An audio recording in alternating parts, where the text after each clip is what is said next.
UP TET 2026 की तैयारी करने वाले सभी लोगों का फिर से बहुत बहुत स्वागत है। आज हम एक बिल्कुल नए टॉपिक को डिस्कस करेंगे और बहुत इम्पॉर्टेंट टॉपिक है जिसका नाम है समास। उससे संबंधित बहुत इम्पॉर्टेंट प्रश्नों को हम यहाँ पर डिस्कस करेंगे और साथ साथ उनके एक्सप्लेनेशन को भी देखेंगे। तो ये सारे क्वेश्चन कई बार फ्रिक्वेंटली पूछे गए हैं यूपी टेट की परीक्षाओं में और अन्य टेट की भी परीक्षाओं में। तो आइए शुरू करते हैं। पहला प्रश्न है हमारा, यथाशक्ति में समास है। यथाशक्ति शब्द है हमारा, इसमें देखिए दो शब्द हैं या दो पद कह सकते हैं, दो शब्द हैं यथा और शक्ति।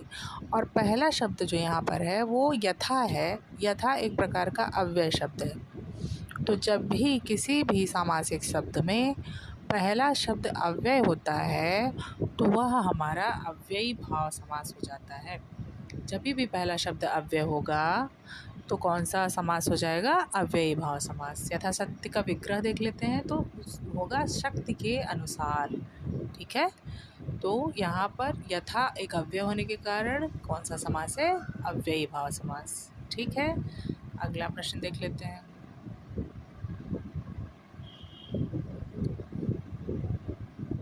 चराचरम ब्रैकेट में लिखा है जगत में कौन सा समास है? तो चराचरम का आप विग्रह करिए तो मिलेगा चर और अचर। ठीक है, संसार में चर और अचर दो प्रकार की चीज़ें हैं, तो संसार को या जगत को चराचर भी कहा जाता है। तो चराचरम का विग्रह करते हैं तो मिलता है चर और अचर। ठीक, और विग्रह करने पर जब भी शब्दों के बीच आ जाता है और शब्द, दो शब्दों के बीच में क्या आ गया विग्रह करने पर? और शब्द, चर और अचर। तो यहाँ पर जब भी और शब्द आ जाता है किसी भी समास का विग्रह करने पर तो वहाँ पर हमारा होता है द्वंद्व समास। ठीक है, द्वंद्व समास यहाँ पर हो जाएगा चराचरम में। ठीक, विकल्प भी सही है। अगला प्रश्न देख लेते हैं। चौमासा में समास है। चौमासा, अब यहाँ पर भी देखिए दो शब्द हैं, विग्रह करने पर हमको मिलता है चौ और मासा, यानी 4 मास या 4 महीनों का समूह। ठीक, अब आप यहाँ पर ध्यान दीजिए, जब भी विग्रह करने के बाद हमें दो शब्द मिले जिसमें पहला पद किसी संख्या को बताता हो, पहला पद क्या बताता हो? किसी संख्या को बताता हो। जैसे यहाँ पर चौ यानी कि 4 संख्या को बता रहा है और पूरे शब्द से एक समूह का बोध हो या समाहार का बोध हो, तो वहाँ पर हमेशा हमारा द्विगु समास होता है। ठीक, तो चौमासा 4 महीनों का समूह, तो यहाँ पर हमारा हो जाएगा द्विगु समास। विकल्प ए सही हो जाएगा। ठीक है, अगला प्रश्न देख लेते हैं। अजात शत्रु में कौन सा समास है? अजात शत्रु, अजात शत्रु जो है आप अच्छे से जानते होंगे, ये महाभारत में युधिष्ठिर को कहा जाता था कि इनका कोई शत्रु पैदा ही नहीं हुआ है। अजात शत्रु का विग्रह होगा जिसका शत्रु पैदा ही न हुआ हो, अजात। ठीक है, तो अजात शत्रु शब्द में हमारा हो जाएगा कौन सा समास? देखिए 4 विकल्प दिए हैं, तत्पुरुष, द्वंद्व, कर्मधारय, बहुब्रीहि। जब भी कोई ऐसा शब्द हो जो किसी तीसरे शब्द की ओर, तीसरे विशेष शब्द की ओर इशारा करे, जैसे अजात शत्रु यानी कि युधिष्ठिर, ऐसा व्यक्ति जिसका शत्रु पैदा ही न हुआ हो, तो ये किसी तीसरे शब्द की ओर इशारा कर रहा है। जब भी कोई समासिक शब्द किसी तीसरे विशेष शब्द के बारे में बताता है तो वहाँ पर हमारा हो जाता है बहुब्रीहि समास। ठीक है, तो यहाँ पर हमारा बहुब्रीहि समास यानी कि डी सही हो जाएगा, बहुब्रीहि। बहुब्रीहि तभी होगा जब आपको पूरे सामासिक पद से किसी तीसरे विशेष व्यक्ति का बोध होता है। ठीक, अगला प्रश्न देख लेते हैं। चौराहा में कौन सा समास है? जैसा कि आपने पहले देखा चौमासा, वहाँ पहला पद संख्यावाची था और पूरे पद से किसी समूह या समाहार का बोध हो रहा था। यहाँ पर भी चौराहा में 4 रास्तों का समूह। ठीक, चौराहा का विग्रह हुआ 4 रास्तों का समूह, तो यहाँ पर भी हमारा कौन सा समास हो जाएगा? द्विगु समास। पहला पद संख्यावाची और पूरे शब्द से किसी समूह का बोध होता है तो वहाँ पर द्विगु समास हो जाता है। ओके, नेक्स्ट क्वेश्चन देख लेते हैं। यथाशीघ्र शब्द का समास बताइए। यथाशीघ्र दो शब्द हुए, जितनी जल्दी हो सके। यथाशीघ्र का विग्रह क्या हो जाएगा? जितनी जल्दी हो सके, यथाशीघ्र, जितना शीघ्र हो सके। यहाँ पर यथाशीघ्र शब्द में यथा शब्द जो है, आप पहला शब्द देखिए यथा है, दूसरा शब्द शीघ्र है, तो यथा शब्द जो है यह एक अव्यय है। तो पहला शब्द अव्यय होता है तो हमारा हमेशा हो जाता है अव्ययी भाव समास। जहाँ पर भी पहला शब्द अव्यय होगा कौन सा समास हो जाएगा? अव्ययी भाव समास। इसलिए यथाशीघ्र पद में कौन सा समास हो गया? अव्ययी भाव समास। विकल्प ए हमारा सही है। अगला प्रश्न देख लेते हैं। पंकज में कौन सा समास है? पंकज, पंक यानी कि कीचड़, ज यानी उगने वाला। पंकज यानी कि कीचड़ में उगने वाला, अर्थात क्या होता है? कमल। ठीक है, कमल शब्द की ओर यह इशारा करा है, विशेष शब्द की ओर इशारा करा है। पंकज शब्द किसी तीसरे शब्द की ओर, न पंख की तरफ न ज किस तरफ, ये किस तरफ, किस विशेष शब्द को बता रहा है? कमल को, अर्थात तीसरे शब्द को बता रहा है। जब भी किसी विशेष शब्द की तरफ बताते हैं कोई भी दो शब्द मिलकर, तो वहाँ पर हमारा बहुव्रीहि समास हो जाता है। ठीक है, किसी तीसरे विशेष शब्द को बता रहा है पंकज शब्द, इसलिए यहाँ हो जाएगा बहुव्रीहि समास। पंकज यानी कि कमल। ठीक है, विकल्प डी हमारा सही हो गया, बहुव्रीहि समास। अगला शब्द है उपकूल में कौन सा समास है? उपकूल, उप और कूल दो शब्द यहाँ पर आप देख रहे हैं। उप का मतलब होता है निकट, यह एक अव्यय है, और कूल माने किनारा, किनारे के निकट, किसी नदी के किनारे के निकट, अर्थात उपकूल। तो उप शब्द यहाँ पर आप देख रहे हैं, उप हमारा एक अव्यय है। जब भी हमारा पहला शब्द अव्यय होता है तो कौन सा समास हो जाता है? अव्ययी भाव समास। इसलिए विकल्प सी यहाँ पर सही हो जाएगा।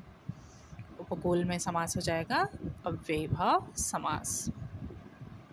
अगला प्रश्न देख लेते हैं। द्विगु समास का उदाहरण है। द्विगु समास जब भी पहला पद संख्यावाची हो, नाम से बिल्कुल आप याद कर लीजिए, पहला पद संख्यावाची और पूरे शब्द मिलाकर किसी समूह या समाहार का बोध होगा, तभी हमारा कौन सा समास होगा? द्विगु समास। ठीक, तो पहला पद संख्यावाची किस में है? आप देखिए, माता पिता कोई संख्यावाची नहीं, यथाशक्ति कोई संख्यावाची नहीं है, नवग्रह, नव, नौ देख रहे हैं, संख्या को बता रहा है, नौ संख्या को बता रहा है, नवग्रह, नौ ग्रहों का समूह।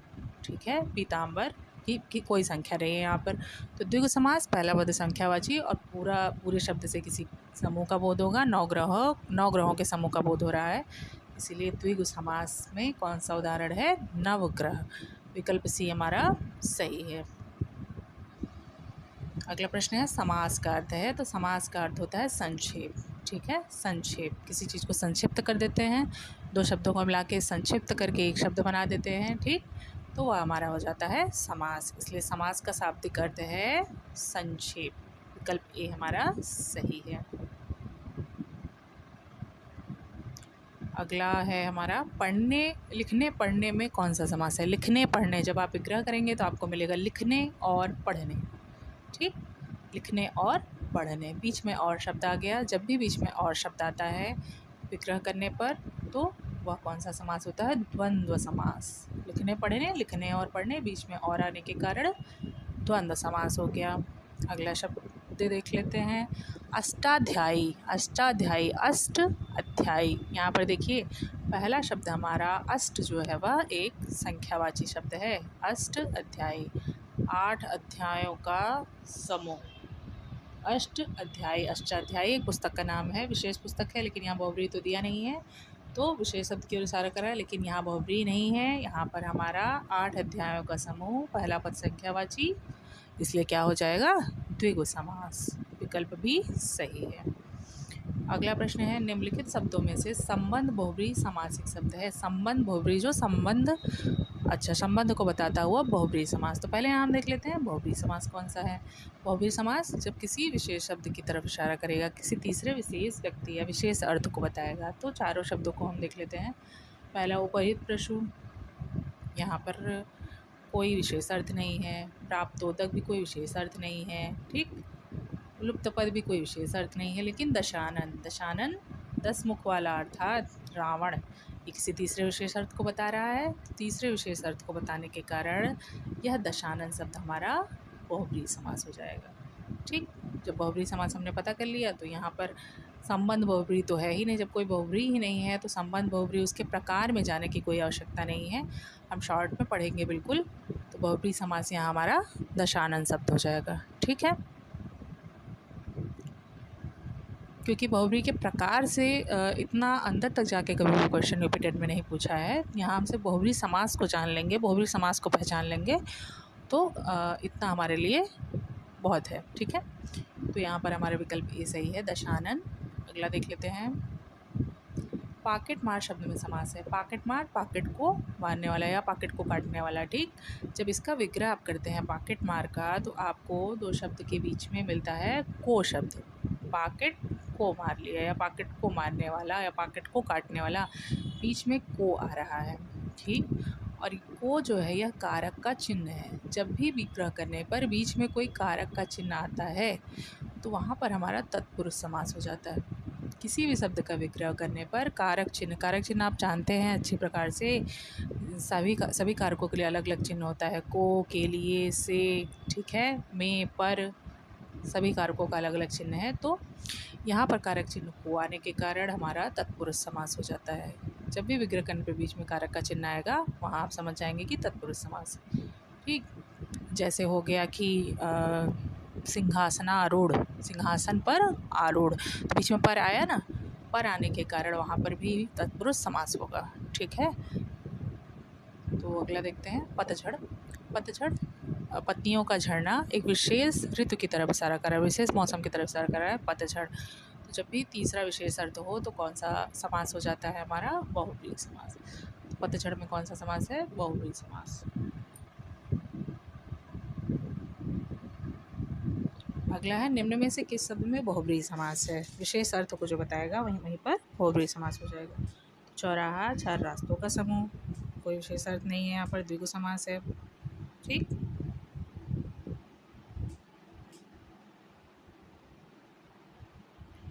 बसेरी, पांच शेर का समूह, यहाँ पर भी द्विगु समास है। शताब्दी, 100 वर्षों का समूह, यहाँ पर भी द्विगु समास है। पंजाब, 5 नदियों वाला राज्य, लेकिन यह विशेष राज्य की तरफ इशारा कर रहा है। पंजाब एक कोई विशेष राज्य की तरफ शब्द इशारा कर रहा है, इसीलिए पंजाब में कौन सा समास हो जाएगा? बहुब्रीहि समास। विकल्प डी हमारा सही हो जाएगा, बहुब्रीहि समास। ठीक, अगला देख लेते हैं। देहलता, इस सामासिक पद में कौन सा समास है? देहलता, यहाँ पर देखिए दो शब्द हैं, देह और लता। ठीक, और एक शब्द दूसरे शब्द की विशेषता बता रहा है, देह रूपी लता, है ना। तो जब भी दो शब्द हों और उनके बीच विशेषण विशेष का संबंध हो, अर्थात एक शब्द दूसरे शब्द की विशेषता को बताए, तो वहाँ पर कर्मधारय समास हो जाता है। जब भी विशेषण विशेष का संबंध हो तो वहाँ पर हो जाता है कर्मधारय समास। इसलिए देहलता शब्द में कौन सा समास हो जाएगा? कर्मधारय समास। द्विगु संख्यावाची, अव्ययी भाव पहला पद अव्यय, द्वंद्व बीच में और आना चाहिए, ऐसा यहाँ पर कोई नहीं है। सिर्फ यहाँ पर विशेषण विशेष होने के कारण कौन सा समास हो जाएगा? कर्मधारय समास। अगला देख लेते हैं। बहुब्रीहि समास का उदाहरण नहीं है। ठीक, यानी विशेष अर्थ को जो नहीं बता रहा है। इसमें 3 हमारे बहुब्रीहि समास होंगे और चौथा नहीं होगा। तो सभी विकल्पों को देख लेते हैं। पंसेरी, 5 शेर का समूह। ठीक, यहाँ पर देखिए किसी विशेष अर्थ को नहीं बता रहा है, पहला ही हो जाएगा बहुब्रीहि समास। ठीक, बारहसिंगा, विशेष पद की तरफ इशारा कर कुसुमायुध, ये जो है कामदेव को कहा जाता है। दीर्घ भाव भी किसी विशेष व्यक्ति की तरफ इशारा कर रहा है, तो पंसेरी शब्द हमारा हो जाएगा बहुब्रीहि समास का उदाहरण नहीं है। ठीक, क्योंकि यह द्विगु समास है। अगला है, रघुपति शब्द किस समास का उदाहरण है? तो रघुपति किसको कहते हैं? श्री राम को कहते हैं। तो रघुपति शब्द किसी विशेष व्यक्ति की तरफ इशारा कर रहा है, तो विशेष की तरफ इशारा कर रहा है, इसलिए हमारा बहुब्रीहि समास है। रघुपति शब्द में बहुब्रीहि समास। अगला है, स्त्री पुरुष में प्रयुक्त समास से। स्त्री पुरुष विग्रह करेंगे आप, स्त्री और पुरुष, बीच में और चिन्ह आ रहा है। जब भी बीच में और चिन्ह आता है तो कौन सा समास होता है? द्वंद्व समास होता है। यहाँ पर हमारा स्त्री पुरुष शब्द में कौन सा समास हो जाएगा? द्वंद्व। अगला है, निम्नलिखित में से द्विगु समास का उदाहरण है। द्विगु समास जानते हैं आप, पहला पद संख्यावाची हो और पूरे शब्द से किसी समूह का बोध हो। तो यहाँ पर सारे विकल्प देखिए। त्रिभुवन, 3 भुवन का समूह। ठीक, पहला पद संख्यावाची और पूरा कोई समूह बता रहा है। ठीक, यह हमारा द्विगु समास हो गया। त्रिनेत्र हमारा तीसरे नेत्र जिनके पास में शंकर जी, ये हमारा बहुब्रीहि समास हो गया। एकदंत भी गणेश जी को कहा जाता है, बहुब्रीहि समास हो गया। दशानन रावण को कहा जाता है, बहुब्रीहि समास। ये तीनों ही हमारे बहुब्रीहि समास हैं। त्रिभुवन क्या है? द्विगु समास। ठीक, यानी हमारा विकल्प ए यहाँ पर सही है, द्विगु समास हो जाएगा त्रिभुवन। अगला देख लेते हैं, कौन सा शब्द अव्ययी भाव समास का उदाहरण है? अव्ययी भाव समास, जब पहला शब्द अव्यय होगा। ठीक, तो अव्यय यहाँ पर नव कोई अव्यय नहीं है, गांठ कोई अव्यय नहीं है, महात्मा कोई अव्यय नहीं है। यहाँ पर आमरण, आमरण में आप देख रहे हैं पहला शब्द है आ, और आ शब्द एक अव्यय है, इसलिए अव्ययी भाव समास हो जाएगा आमरण। विकल्प डी सही हो जाएगा। चंद्रशेखर, चंद्रशेखर चंद्रमा जिसके शिखर पर हो, अर्थात ये शंकर जी को कहा जाता है। तो यह विशेष व्यक्ति की तरफ इशारा कर रहा है, तीसरे शब्द की तरफ। न चंद्र न शेखर तीसरा शब्द है, तीसरा विशेष व्यक्ति जब भी हो बहुब्रीहि समास। ठीक, अगला देख लेते हैं, निर्विवाद। इसका आप विग्रह करेंगे तो मिलेगा निर्विवाद, निर्विवाद। निर, यहाँ पर निर है एक तरह का अव्यय। पहला शब्द अव्यय है, जब भी पहला शब्द अव्यय होता है तो वहाँ पर कौन सा समास हो जाता है?